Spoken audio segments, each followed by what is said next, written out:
Autant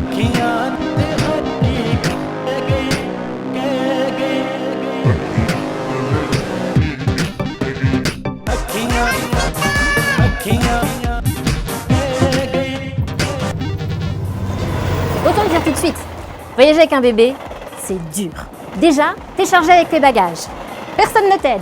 Et ta petite fille de 18 mois a décidé de commenter à haute voix toutes ses actions dans des logorées pas toujours très compréhensibles pour le commun des mortels.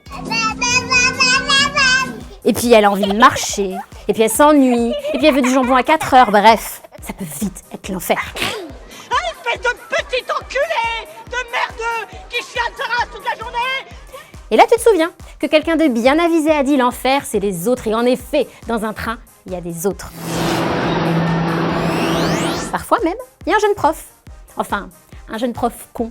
Vous sortez vos cahiers, vos stylos. Silence! Silence!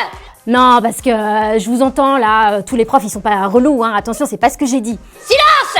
Ça m'est arrivé l'autre jour, je suis tombée sur un jeune prof con, un poil bien pensant.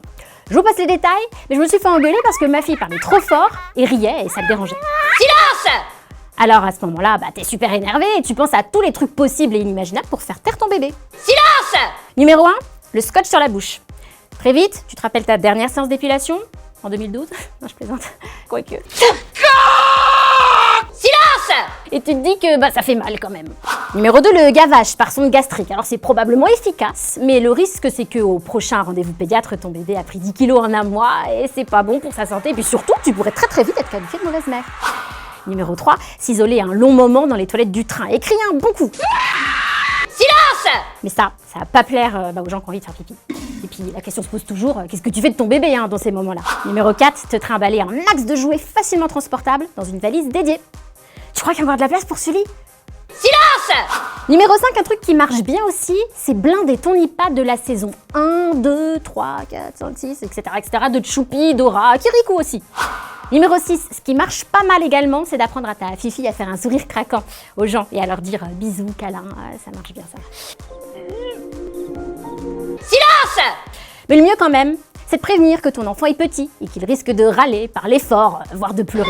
Avis aux passagers du wagon numéro 9, une petite fille risque de pleurer, crier ou parler fort. Merci. On a fait ça. Au retour, on était assis à côté d'un vieux monsieur. Et alors là, le vieux monsieur, il a eu une phrase très jolie. Il a dit « Oh, vous savez les enfants, faut que ça vive !» Et là, je me suis dit si tous les jeunes pouvaient penser comme ce vieux, j'aurais pas peur de mettre ma fille à l'école. Silence!